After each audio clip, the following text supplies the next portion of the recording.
Assalamualaikum warahmatullahi wabarakatuh. Selamat pagi, siang, sore dan malam buat sobat pecinta horor. Bagaimana kabar kalian hari ini? Semoga senantiasa sehat selalu ya. Seperti biasa, Karam Kali Aja Seram akan selalu menghibur kalian dengan cerita-cerita seram, horor, dan menegangkan. Siapkan cemilan, pakai handsfree, dan matikan lampu. Jangan lupa subrek ya. Terima kasih.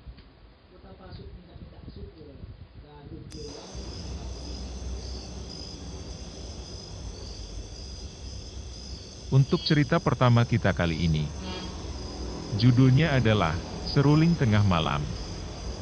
Bagaimanakah kisahnya? Mari kita simak bersama. Jangan lupa subrek dulu ya. Selamat mendengarkan, semoga terhibur. Aku kos gak jauh dari tempatku kuliah, hanya dengan berjalan kaki.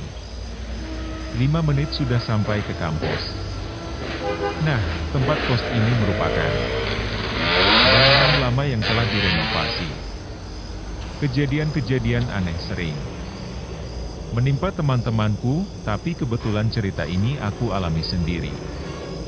Pada saat malam sekitar jam 8, aku berada di kamar kos sendirian. Belum ada yang aneh saat itu. Karena lapar, lalu aku keluar untuk mencari makan, dan pada jam 10 malam aku kembali ke kosan. Namun, saat itu aku merasakan ada yang aneh dengan kamarku. Karena takut, aku bergegas menuju kamar temanku Tejo, untuk ikut tidur di kamarnya. Singkat cerita, pada tengah malam aku terbangun karena terganggu oleh suara dinding kamar kos yang diketuk-ketuk tanpa henti dari luar. Kebetulan aku tidur dekat pintu kamar. Suara tersebut seperti berjalan menuju arah pintu kamar. Setiap aku bangun, suara tersebut hilang. Lalu saat aku tidur kembali, suara itu pun kembali ada, begitu seterusnya. Yang membuat aku ketakutan, suara ketukan dinding itu disertai suara orang meniup seruling seperti orang yang kesakitan. Aku lalu membangunkan temanku. Tiba-tiba suara tersebut hilang, dan suasana pun mendadak hening. Kami berdua ketakutan. Saat itu, jam menunjukkan pukul 2 pagi. Tiba-tiba dari bayangan di gorden jendela, kami melihat seperti sosok wanita berambut panjang. Entah itu siapa, karena di kosan ini dihuni laki-laki semua, tengah berjalan bolak-balik di depan kamar. Bersamaan dengan itu, suara seruling tadi kembali terdengar. Sampai akhirnya kami berdua menyalakan TV di kamar untuk mengurangi ketakutan. Setelah azan subuh, suara itu hilang. Dan ternyata beberapa teman kami di kamar yang lain pun mendengar juga suara tersebut.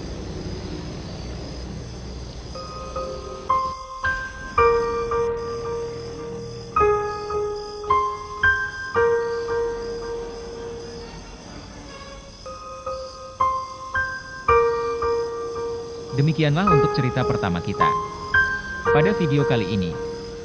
Untuk cerita selanjutnya berjudul Diikuti Mbak Kunti. Bagaimana cerita lengkapnya?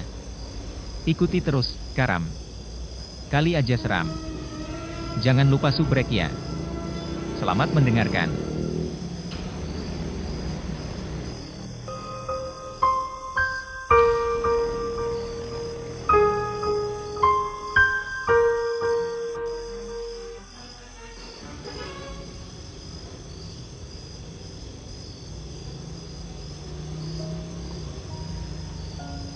Diikuti kuntilanak. Kisahnya bermula ketika seorang pedagang bakso, sebut saja Kardio, tengah bekerja seperti biasa keliling kampung untuk menjajakan baksonya. Kisah ini dituliskan berdasarkan cerita pengalaman Kardio saat berjuang mencari uang demi menikahi wanita idamannya. Wajar saja jika seorang lelaki sangat bersemangat ketika memiliki niatan untuk menikahi wanita yang ia cintai. Demikian pula dengan Kardio yang sangat antusias dalam berjualan bakso untuk biaya pernikahannya kelak. Waktu itu hari Minggu malam Senin di mana penduduk kampung tempat Kardio biasa berkeliling berjualan bakso usai mengadakan pemilihan kepala kampung. Menurut pengalamannya, setiap malam Senin dagangannya selalu laris manis, sehingga di malam itu Kardio sengaja membawa stok bakso lebih banyak dibandingkan hari-hari biasa. Maklum saja, selain kejar setoran dia juga merasa perlu bekerja lebih keras agar segera bisa menikahi wanita idamannya sebelum dilamar orang lain. Namun sepertinya harapan dan impian Kardio di malam itu tidak bisa kesampaian, karena selain tidak terlihat warga yang berkumpul malam itu, suasana kampung tempatnya keliling berjualan juga terlihat sangat sepi dibanding hari-hari sebelumnya. Lantas dia merasa kecewa dan beranggapan jika acara pemilihan ketua kampung di siang tadi membuat semua warga merasa lelah dan capek, sehingga memilih untuk istirahat di rumah. Waktu telah menunjukkan pukul 21 malam, belum semangkok bakso pun terjual di malam itu. Untuk sedikit melepas lelah, Kardio berhenti di bawah pohon randu, kapas, yang di sampingnya terdapat tiang dan lampu listrik sebagai penerang jalan. Sambil melepas lelah, Kardio memukul mangkok bakso secara bertahap agar suaranya terdengar oleh warga sekitar. 1 menit, 2 menit, hingga 10 menit berlalu Kardio secara bertahap memukul mangkok bakso. Namun masih tak ada seorang pun yang terlihat keluar rumah untuk menghampirinya. Ya sudahlah, kali aja malam ini memang bukan rezekiku, gumam Kardio dalam hati. Tak lama kemudian tiba-tiba terdengar olehnya suara angin gemuruh dari arah berlawanan dan seolah menerpa sekeliling tempat dia berhenti.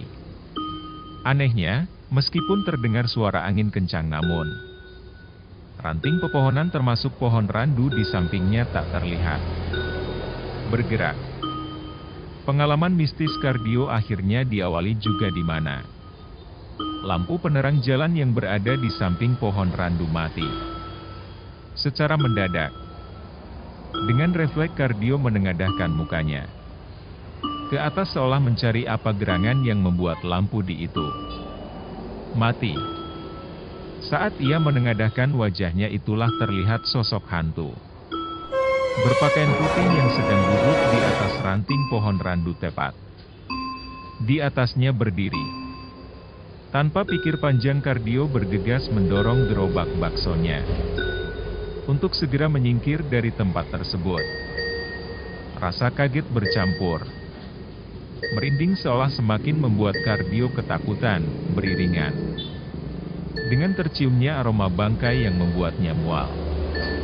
Perjalanan Kardio malam itu sepertinya belum selesai sampai. Dengan hati was-was dan gelisah atas kejadian yang barusan dia alami. Meskipun Kardio menyadari jika yang dilihatnya tadi adalah penampakan sosok hantu kuntilanak, namun dia tidak memiliki pilihan lain kecuali kembali menjajakan dagangannya. Setelah sekitar 15 menit mendorong gerobaknya, akhirnya terlihat pembeli pertama memanggil dan menghampirinya. Sambil membuat bakso, Kardio menceritakan perihal kejadian yang barusan dia alami, yakni melihat sosok kuntilanak di pohon randu yang masih berada di kampung itu juga. Aneh dan kembali bikin merinding. Kala itu tiba-tiba tercium aroma wangi semerbak layaknya bunga melati yang tengah mekar. Singkat cerita, pembeli telah masuk ke rumah dan Kardio kembali mendorong gerobak sambil memukul-mukul mangkok sebagai Pertanda seorang penjual bakso lewat. Tak lama kemudian terdengar suara seorang wanita dari arah belakang seolah meminta dirinya untuk berhenti. Namun begitu Kardio menolehkan wajahnya ke belakang, tak terlihat seorang pun. Kejadian ini sampai terulang sebanyak 3 kali, dan pada panggilan terakhir Kardio melihat sosok wanita yang tidak begitu dia kenal berjalan mendekatinya dengan membawa mangkok. Kardio lantas berhenti, karena dia yakin wanita itu adalah seorang pembeli yang ingin membeli baksonya. Kardio pun menunggu pembeli itu, dan seperti biasa dia menunduki bawah untuk membesarkan nyala kompor yang dipakai, agar air tempat merebus mie segera mendidih.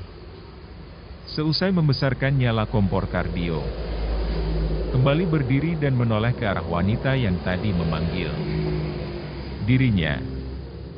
Namun apa yang terjadi, dia mendapati sosok kuntilanak yang tadi tengah berdiri tepat di belakangnya. Saking takutnya Kardio bergegas mendorong gerobaknya tanpa menghiraukan air rebusan bertumpahan.